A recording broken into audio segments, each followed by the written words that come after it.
Ahead on NCBA's Cattlemen to Cattlemen. What is the outlook for cattle markets this fall? We'll have some insight from CattleFax. Plus, we'll report on the value of fall weed control in your pastures. And now, NCBA's Cattlemen to Cattlemen with host Kevin Oxner. Hello, I'm Kevin Oxner. Welcome to NCBA's Cattlemen to Cattlemen, your source for cattle industry information and education. Leading our news, Congress is back in session in Washington, D.C. this week with a long list of items on the agenda.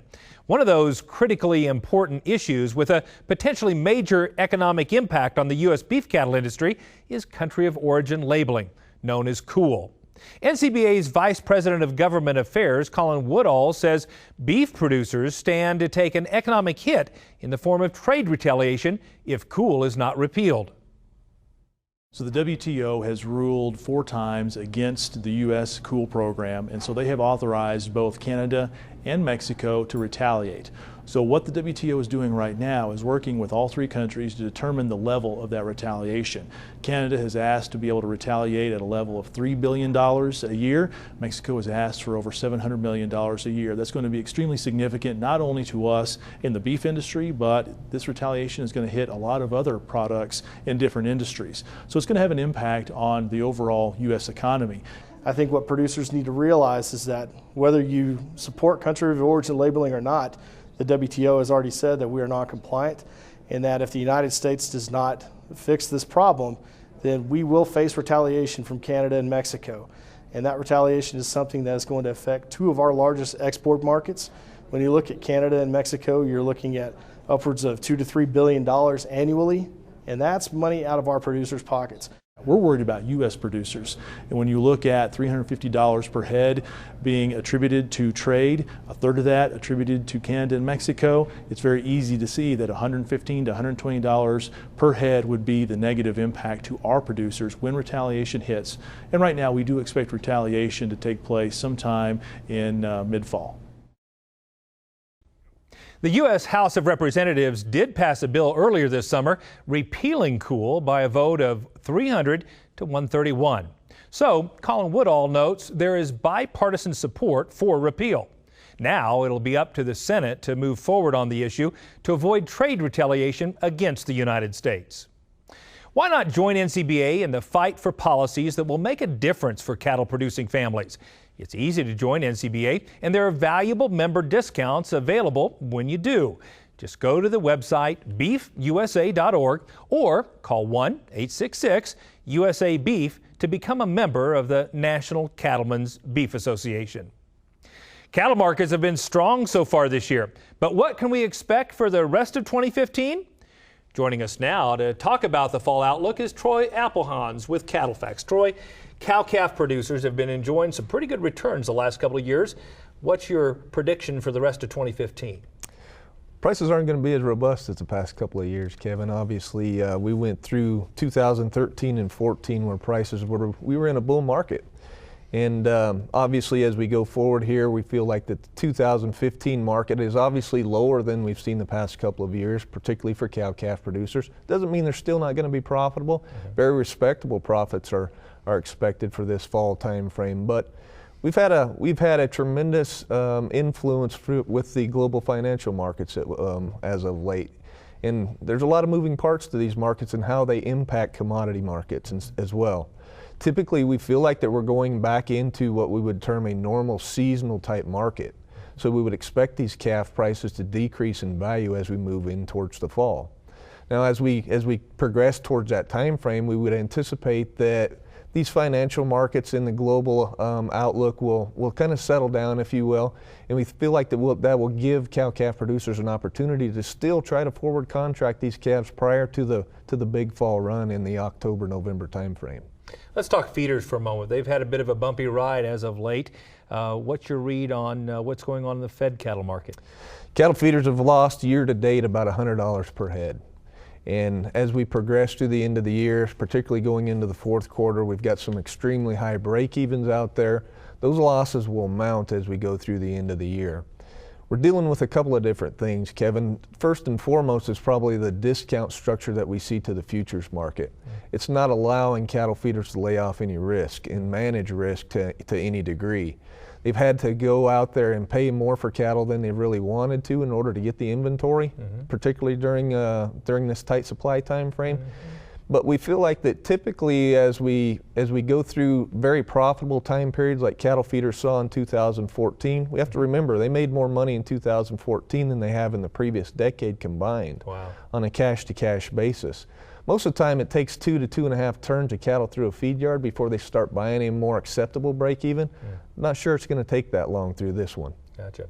Let's talk about cow-calf producers and stockers and the kind of decisions they have to make as we go through the rest of the fall. What would you recommend to make sure that 2015 wraps up as profitable as possible? Well, I think we've got to be careful, particularly on the cow-calf side, for those producers that still feel like that they have some room to expand their herds, particularly if weather permitting as we go forward in here. These bred female prices are going to continue to be pretty high, and I think they've got to take a really hard look at, do they want to expand their herd at the current price levels that they're at. I think that these bred female prices in particular are still going to have the top end for the better ones. Practical range has been $2,500 to $3,000 for the past year and a half. Feel like that we still have the top side of that, but we'll probably lower the bottom side down into that $2,000 area. I think we have to, particularly for the margin operators that are in the stocker business, they've got to be careful as well, because margin operators are going to have a more difficult time making money going forward for the next couple of years due to the fact that they're having to pay probably more than they really want to for these calves due to these tight supplies. In terms of the corn market, it seemed like there was some question early on due to the number of acres that simply didn't get planted. But what I've been hearing is it sounds like we're going to have a really good corn crop nationwide. What's your read on what's going to happen in terms of feed grain prices this year? A lot of various opinions out there pertaining to the corn market. We know that the eastern corn belt area in particular, they've had some damage out in their fields due to too much water. But so many of these other areas, particularly the western corn belt and some of these areas that typically aren't known for high corn production, feel like we're going to have a really good crop. I think we're going to have to get into harvest before. It's kind of one of those crops to prove it to us that it's there. I think probably between now and harvest we can see a practical range of 340 to 380 in the corn market. I think we get into harvest and these yields exceed expectations. Obviously, I think we'll have risk lower to around that 3 to 320 area. And quickly, in terms of 2016, what do you see for cattle producers? I think we've got to realize, Kevin, that we saw a major peak in terms of market prices in the fall of 2014. We're in a lower trending market. We still feel like that this cattle cycle is coming back to us when we're traditionally on this 10 to 12 year cattle cycle. And I think as we go through here, obviously these prices will continue to go lower as we expand the herd. Albeit I feel like that cow-calf producers can still be very profitable for the next several years. Very good. Thank you so much for coming and providing your insights. Glad to be here. Want to keep up on all the latest news in the cattle industry? Just visit NCBA's website at beefusa.org. And for more expert analysis on the cattle markets, be sure to visit CattleFax.com. Still ahead on NCBA's Cattlemen to Cattlemen, we'll have a report on the cattle industry summer conference and why the decisions made there are so important to the beef industry. And later, we'll have the keys to success in cutting and raking hay. We'll be right back. You're watching NCBA's Cattlemen to Cattlemen on RFD TV. It's time to gear up for fall and save big on a powerful John Deere 6M or 6R Series tractor. Choose any model from 105 to 155 horsepower and get up to $6,000 cash off. Or get 0% financing for 60 months and up to $1,000 off. From field to feedlot, you'll find the right fit in a new 6M or 6R Series tractor. Make your move today.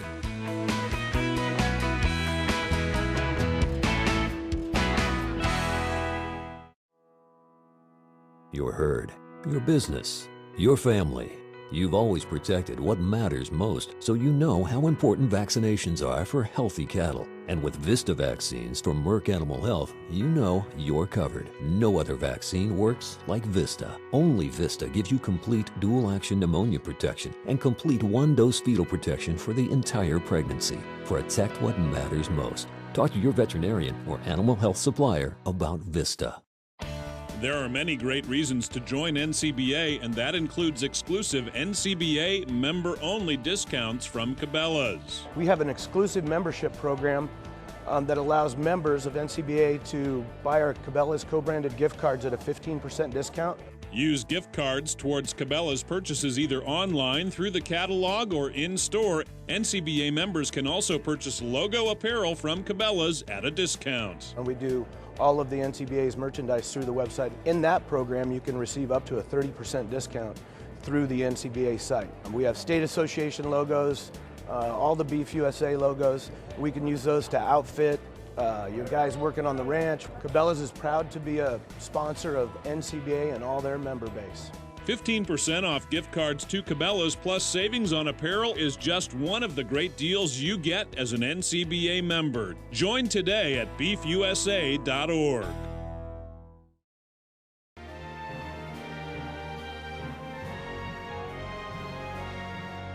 Welcome back. As we head into the fall of the year, it's natural to start looking and planning ahead. Whether it's refining our cattle marketing plans, analyzing an equipment purchase to make before year end, or deciding whether to keep a few more heifers to grow our cow herd. In the cattle business, planning ahead is essential to success. In fact, beef industry promotion and policy priorities for 2016 are already in place, thanks to the work done at the Cattle Industry Summer Conference held in Denver back in mid-July. Cattlemen to Cattlemen reporter Russell Nemitz explains why the annual summer conference is so important to the future of the beef industry. More than 600 cattlemen and women gathered in Denver for this year's Cattle Industry Summer Conference. They renewed friendships, made business connections, and heard an update on the cattle market outlook. However, the primary purpose of the meeting was to set the plan of work for beef checkoff and NCBA policy efforts on behalf of U.S. cattle producers for the 2016 fiscal year. Summer meeting is a business meeting. This is a meeting of the Cattlemen's Beef Board and the National Cattlemen's Association. So it's a real business meeting that we're looking at policy and checkoff funded programs. In committee meetings and as a board of directors, NCBA members reviewed some of the top policy issues facing the cattle industry. For example, the U.S. Environmental Protection Agency is moving forward with expanded regulations for waters of the United States, but NCBA leaders say the fight is not over. We are not giving up on that one. That is so important to our ranches, to my ranch in Wyoming, to waters that I might have there that are certainly not part of the Clean Water Act and don't need this rule. So we have entered litigation. On July 2nd, we filed action in court in Galveston, Texas, challenging the constitutionality of the WOTUS rule, along with several other ag organizations and other resource organizations. We are going to work on that issue. We're putting our dollars behind what we believe in, and we're doing it. On the trade front, there have been some victories in Washington this year, with more work ahead to grow beef exports. The one that comes to mind first is our victory on the Trade Promotion Authority. This was something that was very important for our industry and important to our organization. We pushed hard. We're able to help convince both of our Senate and our House of Representatives to support Trade and Promotion Authority. We've got that through, signed by the President. Now we can encourage our trade negotiators to get back across the water and negotiate a good trade agreement. The Trans-Pacific Partnership is the foremost trade agreement that we want to see signed. That's going to give greater access to world markets for our cattle and beef products. Strong cattle markets so far this year had everyone at the summer conference in a positive state of mind and looking forward to a profitable 2016. Mood is very upbeat, very positive outlook with the improved moisture situation that we have across the country, or most of the country, cow herd expansion that we're seeing going on, and of course the continued strong prices in both the stalker and feeder level, calf prices at near record highs. The mood is very positive. I think the industry is really poised at an interesting point. There's so much opportunities. Getting easement off of this drought has really helped the industry. And the global demand for our product continues to grow. Exports are now worth over $350 per head on fed cattle. There's such a great potential around the world for our product. Now we're going to start expanding the cow herd this year as a result of the moisture conditions across the country. But demand is good, and there's a lot of good things going on in our industry, and I think it's very bright right now. It looks like nothing but full steam ahead for the U.S. cattle industry. Reporting from the Cattle Industry Summer Conference in Denver, I'm Russell Nimitz for NCBA's Cattlemen to Cattlemen. Now, one hot topic of conversation at summer conference is always the weather. We asked several producers for a midsummer update on what impact the weather is having on hay and forage for their operations. Well, you know, we've had quite a bit of rain back home, and the hay and forage conditions are a little bit tough this year. But we're finally getting the chance to knock down some hay. The alfalfa has been spectacular as long as you can get it up dry. So it's been a little tough. We've had an awful lot of rain, but we never complain about rain in Kansas. We always need it and take it when we can get it. We have been blessed with wonderful conditions back home. My dad's almost 80. He says it's the best conditions he's ever seen. They're actually really great. For the first time, we've had a ton of grass this year. I'm used to a lot of short grass, and I have grass up to my cow's belly this year, so it's very nice to see. Surprisingly, the hay conditions aren't as great as you would think. You would think with all this rain, we'd have a ton of hay, which we do, but it's so wet that they aren't able to get it cut, or if they get it cut, it's getting wet, and so it's laying there or just not getting put up right. Arkansas has been pretty wet here recently. Actually, we've had some good moisture come through. We've had a lot of frequent rains. A lot of our guys back home are actually having a little bit of trouble getting their first cuttings out of the field. We would have had them on the ground already, but between the showers, it's been pretty tough, but moisture's good. We have kind of a diverse area. We have an irrigated valley that is in, of course, great condition. We've had some heat, so things look great there. We have had some weather with some hail, so not always liking that. But the dry land is dry. Crops are roughly half of what they normally are. Wheat is also very dry. So I would say on average, overall, we're dry. Well, I'm located right in central Iowa, and this year we've been very fortunate. We have gotten plenty of moisture, but not too much moisture. The forage conditions are phenomenal in Nebraska this year. We've had a wonderful growing season, early rains. The grass in the country is very plentiful over most of the state, to the best of my knowledge. It's one of the better grass seasons that we can remember for a very, very long time. Still ahead on Cattlemen to Cattlemen, we'll share some strategies to help you cut and bale the highest quality hay possible. And later, we'll head to Kansas for a closer look at how one family works to make more grass available for their cattle. Stay with us. We'll be right back.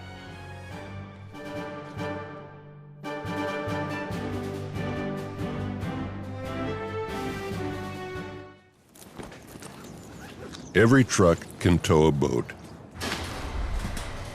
Every truck can climb a hill. Every truck can haul a trailer.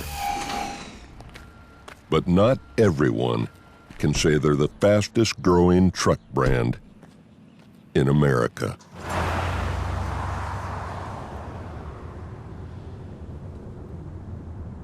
Guts Glory Ram.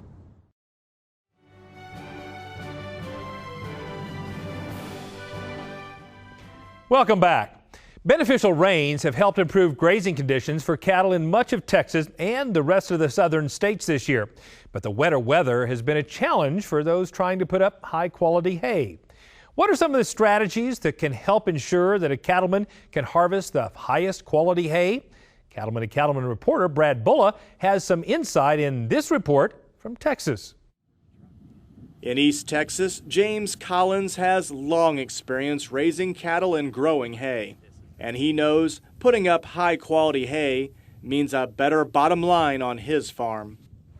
The quality of my hay means a lot on my feed bill. It's money in my pocket that I don't have to buy any supplement to go with it. But if you put up a poor quality hay, you're going to have to supplement everything you feed. So that means money in my pocket if I put up good quality hay. Collins and others in the South know that hay quality is determined first by the type of hay a producer is able to grow. The forage type can have a huge impact on the quality of the hay product we're able to produce. We have a lot of forages that we can grow throughout the Southeast, warm season perennials such as Bermuda grass or Bahia grass, our warm season annuals, our pearl millets, our sorghum Sudan grass are going to produce a higher quality product compared to our warm season perennials just because of the nature of an annual plant. When dealing with any hay crop, the experts recommend soil testing to ensure there are adequate nutrients available, and the timing of getting hay cut is key. The main thing on putting up good quality hay is cutting it at the right time. Now, I know sometimes the weather will vary from that, will have a bearing on it, but I try to put mine up at the right stage, and I try to go for quality, not quantity. Normally on a grass hay type crop like coastal Bermuda, like we're seeing here in the field, you want to cut the crop when it's in the late boot stage. In this particular case, that is going to average about 12 to 18 inches in height. When you do that, you'll maximize your protein level on the crop, and you'll also maximize the ability of the cattle to digest it. On his farm, James Collins relies on hay equipment from New Holland to get his hay crop cut, raked, and baled in a timely way. I use a New Holland rotary cutter, and I run a New Holland rake and a New Holland baler. I like the rotary cutter from New Holland. One advantage of it over the others, that each individual cutter head has its own oil compartment, and it has a dipstick in each head. It does a fine job. New Holland disc mowers are a good solution for the cattlemen in this part of the country, East Texas, Louisiana, Arkansas, and other areas of the South, because the crops are more prone to insects, for example, fire ants. The disc mower will cut through a fire ant bed, it will cut through a crawdad bed, and you can keep on going, where a sickle bar mower will plug up.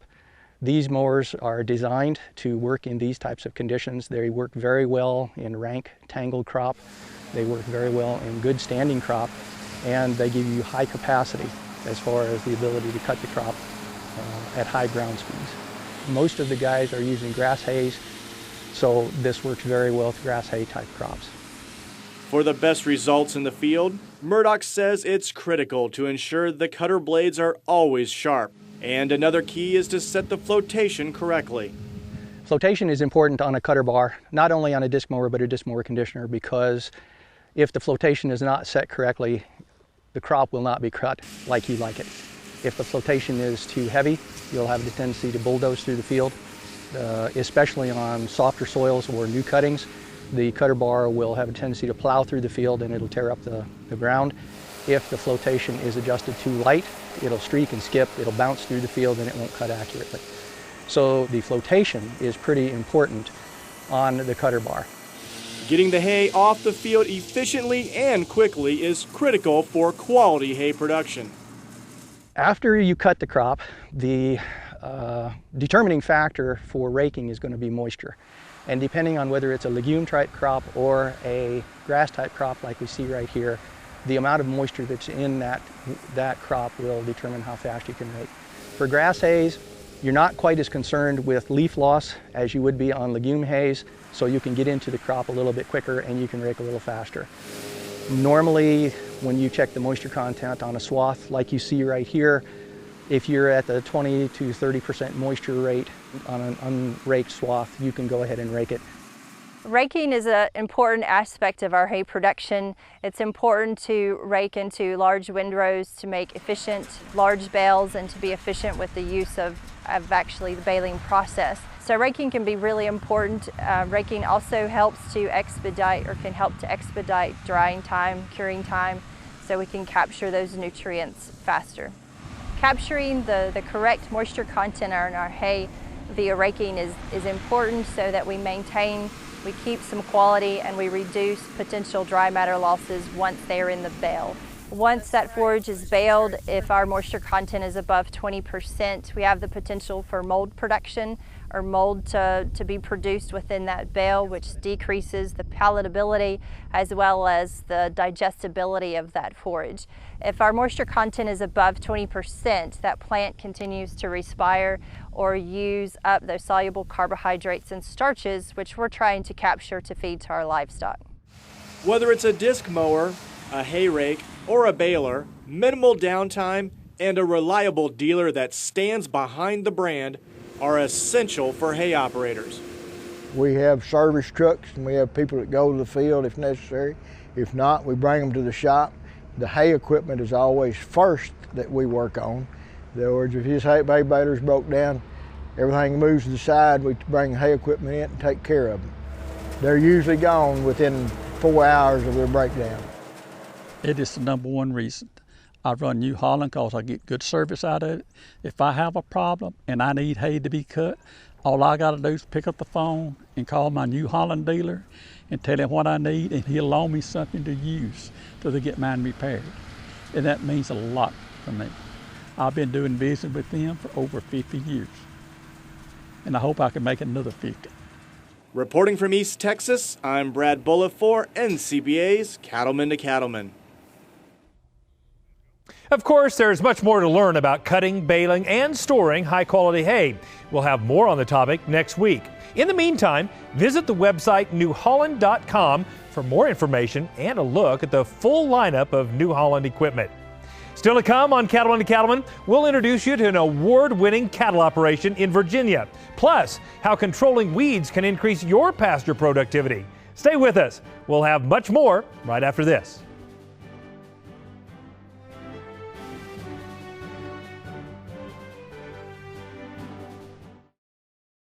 New Holland is the undisputed leader in hay tools.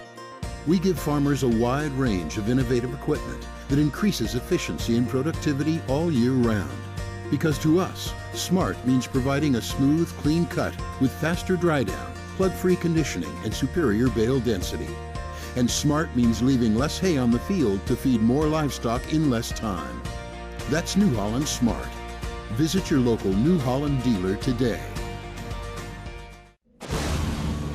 No storm is too powerful for new Purina Wind and Rain Storm Minerals, formulated with ultimate weather resistance. That means more minerals in the feeder and available to your cattle.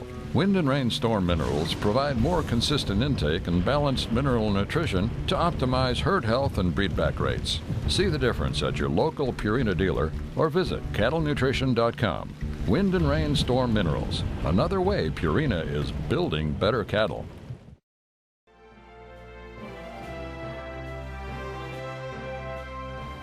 The 2015 Regional Environmental Stewardship Award winners were announced during the Cattle Industry Summer Conference.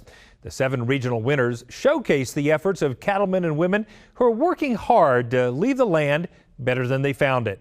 This week, we begin our look at each of the regional winners, and we start with the Region 1 winner from Virginia.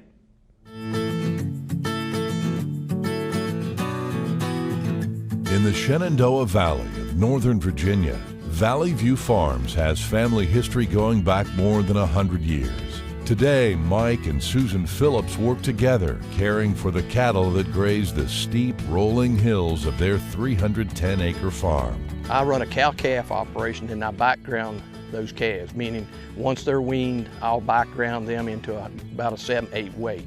Everything is a forage base. I wouldn't call myself an intensive rotational grazing, but I'm pretty close to being intensive. Family operation. It's been in Mike's family for several generations, and so we do it ourselves. That's why we went to rotational grazing, in order to be able to do it ourselves and be mostly hands-on with the cattle. In addition to rotational grazing, Mike uses a mix of no-till seeded forages and cover crops to keep his cattle grazing nearly year-round. And he's passionate about protecting and improving soil health. The hat that I wear on my head says the soil was meant to be covered. When this land was created, it was covered. It's meant to be covered. I want to follow exactly what the hat says. And I try to preach that to people, keep something on that ground all the time to protect it. Mike's passion for the soil began with his father, now retired, who had to take over working the farm at age 12 when his own father passed away. From the start, Mike's dad wanted to restore land that had been badly eroded. And that soil erosion just bothered my father. He hated erosion. Together, Mike and Susan have spent much of their lives working to stop soil erosion, starting with conservation plans that began when Mike took over the farm more than 35 years ago. It had erosion problems, and Mike and I stood here and talked about how he might work to slow that erosion down. Seeing what he's done with this since that time, I see that he's reduced erosion drastically from where it was in 1978. We have worked on this field quite a bit because it did have a huge ditch in it, which we worked with Soil Conservation Service in order to get that ditch out. It was eroded pretty deep. It was a ditch that easily, I'm not exaggerating, you could have put a tractor trailer in, and he worked on it, he followed our directions and did a super job. And you can see what it looks like today. It's right behind me. You'd never know there was ever a ditch there. Another major challenge here is controlling water runoff. Not far away is the Shenandoah River, which ultimately leads to the Chesapeake Bay. So Mike has installed watering systems throughout his 22 grazing units and fenced his cattle out of the creeks. All the sensitive areas, streams, wet areas, sinkholes, they have all been totally excluded, some back since 1986. There's several miles of pipeline on this farm of water lines. By now having a fresh water supply that is constantly cool and fresh, it just made sense to me. Mike has also fenced cattle out of wooded areas, planted trees, and set aside a portion of his land as wildlife and pollinator habitat. He not only cares for his own land and cattle, but also works off the farm as a technician for the USDA's Natural Resources Conservation Service. This connection between somebody's asked me, are you a full-time farmer or full-time NRCS? I said, I'm both. The biggest advantage of Mike having an active, dynamic farm and working with NRCS is that he has credibility with the farmers. Farmers love him.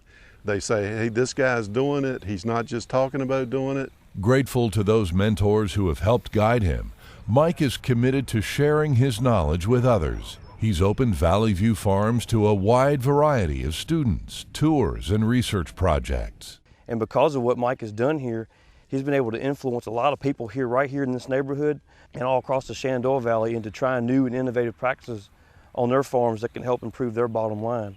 This is my way of repaying my debt to my mentors, is doing what they did for me, given the commodity of time.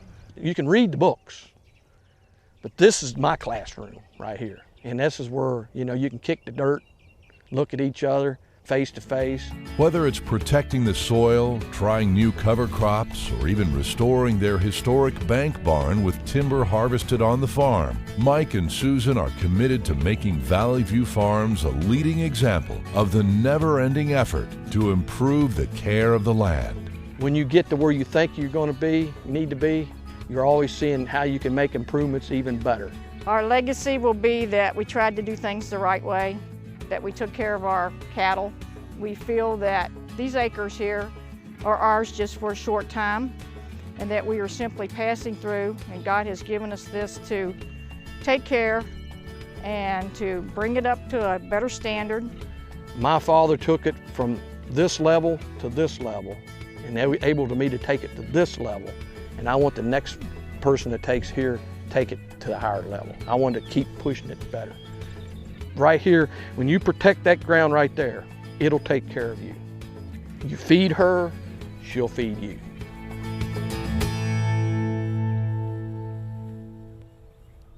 Just ahead on Cattlemen to Cattlemen, how herbicide products from Dow AgroSciences help one Kansas family control weeds in their pastures. And later, another visit with our friend Baxter Black. Stay with us.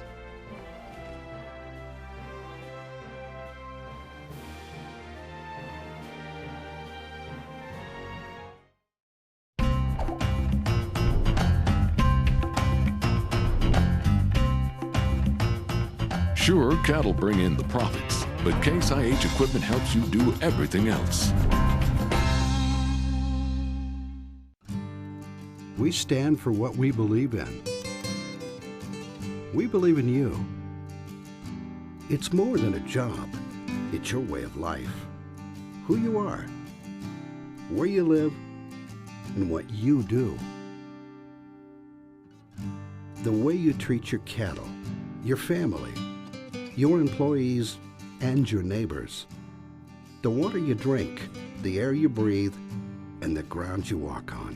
What you do every day gives families something to gather around every night. It's about doing what's right for your cattle, your land, your community, and your business. It's your livelihood, and it means as much to us as it does to you. We all believe in responsible beef. Let's stand together at responsiblebeef.com.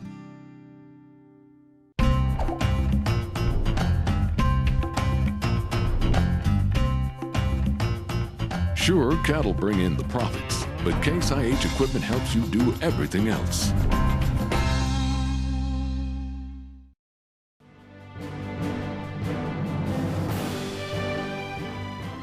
Welcome back. In all areas of the country, grazing acres are a prized natural resource. Cattlemen work hard to make the most of each acre available, and controlling weeds is one of the most cost-effective ways to increase pasture productivity. We learn more from Cattlemen and Cattlemen reporter Brian Baxter in southeastern Kansas. Pasture land is essential to the success of the beef industry, and as the U.S. cattle herd rebuilds, cattlemen will use every grazing acre to convert grass into beef. However, when weeds occupy space in the pasture, they rob cattlemen of potential profit. It's important to control broadleaf weeds in general in a pasture situation, is because broadleaf weeds take up some valuable real estate in our pastures, and that real estate could be inhabited by more desirable species, especially our grasses. And so by allowing them to stay in our pastures, what we're basically giving up is we're giving up grazing area. And so getting control of those weeds and allowing grasses to take back over those areas is of utmost importance to us. In southeastern Kansas, the O'Brien Cattle Company works diligently to remove weeds from their pastures and make more grass available for their cattle. The family business is structured with cattle on pasture the majority of the year, so every mouthful of grass matters. We're mainly a stocker operation. We buy cattle locally and then out of the southeast, probably a 50-50. And then we also have a cow-calf unit, and we use the cows to kind of come along behind the yearlings to clean up. Forage is a vital role for us. It's kind of how we make our livelihood, running the cattle on the grass, and that's where we get our pounds, and that's how we raise our cattle. We count on our forage for about 2/3 of our cattle's intake, half to 2/3 depending on the time of year. You know, and then the way grain prices and feed prices has been, it's really a big deal. In the Midwest, there are several weed and brush species that can take over a pasture if not properly managed. The O'Briens have found through experience that herbicide application is the best way to control weeds, making more room for both grass and cattle to flourish. Our biggest weed problems are thistle, and then on the brush side would be hedge and locust. And sericea. Sericea is a big problem. And it's always a battle that we tackle every year. We've got a really good county weed man. He's showed us a lot and helped us a lot. Matter of fact, we put a lot of faith in him. Where weeds and brush are growing, grass is not. Weeds occupy valuable space in the pasture, take valuable water and nutrients, and will eventually take over if not treated.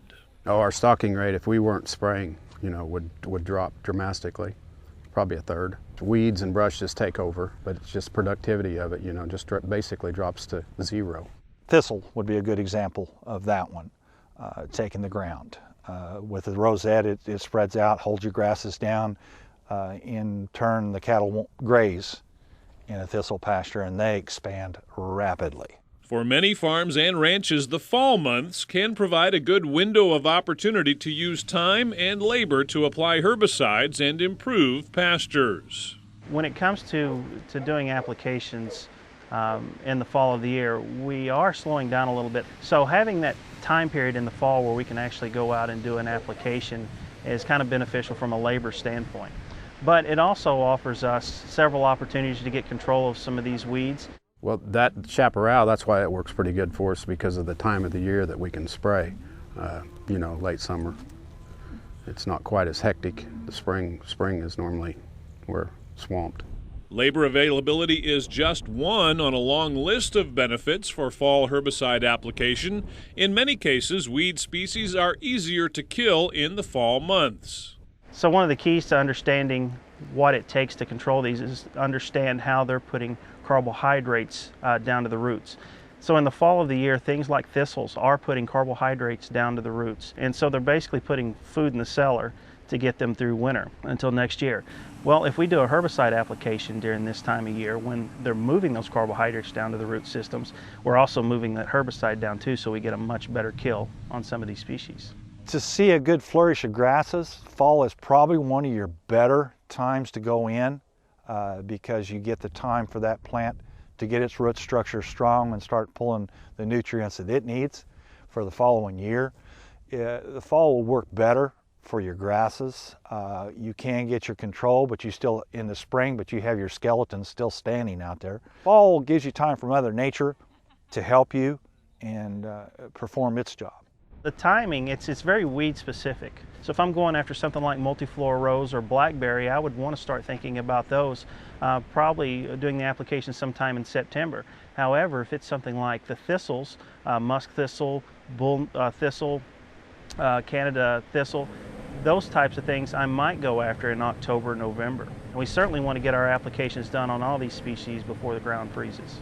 The herbicide products from Dow AgroSciences give cattlemen control of weeds for months after spraying. This residual control prevents new weeds from growing and lets grasses come up instead. Having products like Forefront HL and Grazon Next HL that have some soil residual, what that allows us to do is that once we get control of that weed, there's enough residual there in the soil that keeps whatever the next weed in line is, it keeps it down. And that's really important as we repair our grass stands and we're coming into the following year. So having something with soil residual activity in there to hold other broadleafs back, it gives our grasses more time to become competitive and take over those bare areas where those broadleafs had previously been. A team effort between Ed, Scott, and the O'Briens has led to a successful weed management program using herbicides. The four agree that working together is the best way to improve pastures. We've attended clinics and just kind of everything that any chance we can use to broaden our view on the pasture and being stewards of the land, and it just kind of goes hand in hand with the raising of the grass. You got to kind of manage the weeds here. Dow has been a good asset for helping us with education material. We always like more because when we educate, it takes our job a lot easier to do when people know what they're fighting. Well, I think it's important, you know, mainly the bottom line, and it's back to the stewards of the land, you know, taking care of it and making it a better place for the next generation. You know, that's what we all want to, as ranchers, we want to be good stewards. Reporting from Kansas, I'm Brian Baxter for NCBA's Cattlemen to Cattlemen. Dow AgroSciences offers a full range of products that can be suited to fit nearly any rangeland or pasture. For help selecting the best product for your management goals, you can visit rangeandpasture.com to contact a dealer and find the right product for the job. Stick around, our good friend Baxter Black joins us just after this quick break.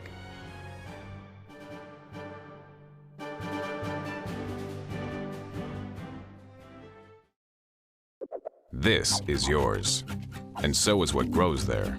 Not theirs or theirs, yours. You need this to fight this and this to grow more this.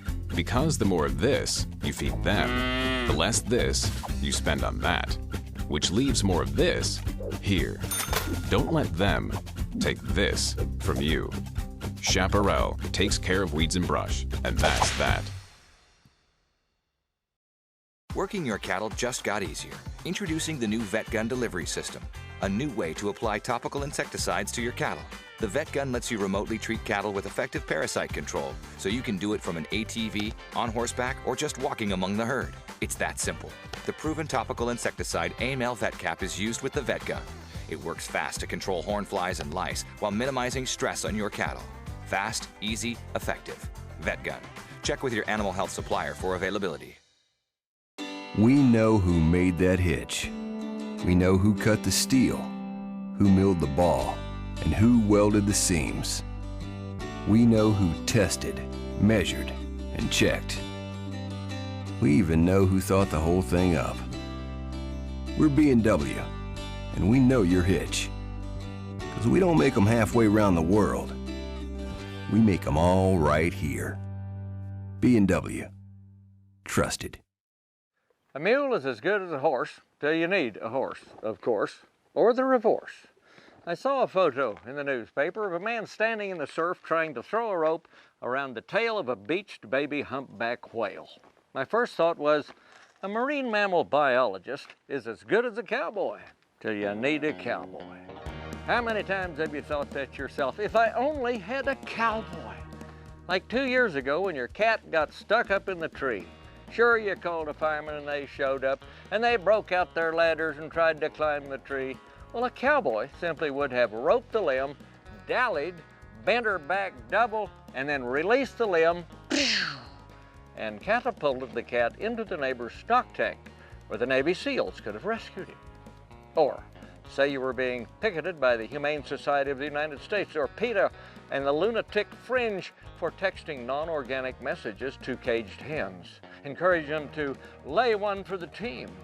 You realize that reasonable dialogue with moon-eyed zealots is futile, so you call a cowboy. He rides through the protesters, scattering a wagon load of hefty bags filled with chicken noodle soup. Yes, which drenches the crowd. Then he calls the dogs who rush in and lick the whining protesters who slosh down the road with the dogs nipping at their heels. Yes.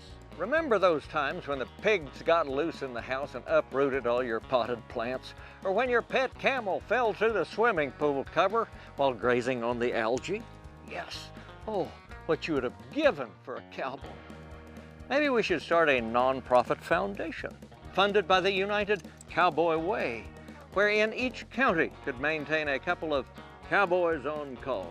They would function like a cross between a dog catcher and a psychologist to handle the myriad of emergencies that cry for a man with a horse and a rope.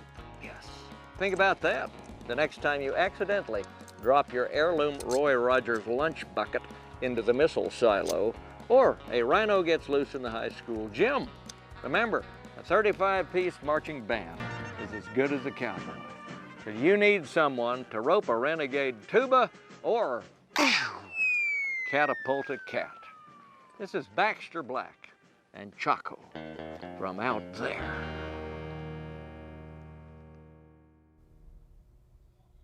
Thanks, Baxter. Don't go away. We'll have more right after this.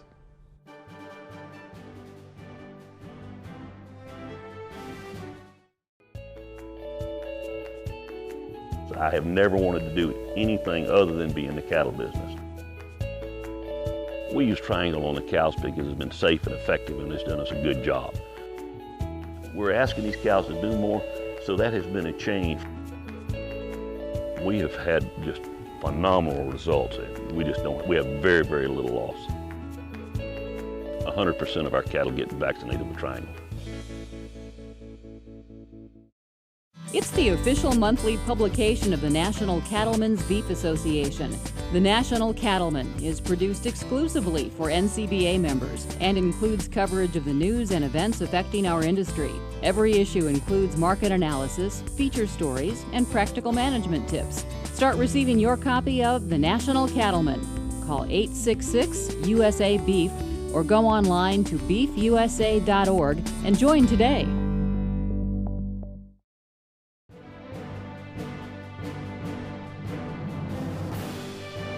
Welcome back. Time now for this week's legacy photos submitted by farm and ranching families from around the country. Let's take a look.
You can send us your pictures by visiting our website, cattlemen-to-cattlemen.org. Next week on NCBA's Cattlemen to Cattlemen, we'll have the latest on waters of the United States and where we stand in the fight against this rule. We'll report on the Cattle Feeders Hall of Fame, plus the latest cattle industry news, and another visit with our friend Baxter Black. Well, that's our time for this week's edition of NCBA's Cattlemen to Cattlemen. Thanks so much for watching. We'll see you next week right here on RFD TV.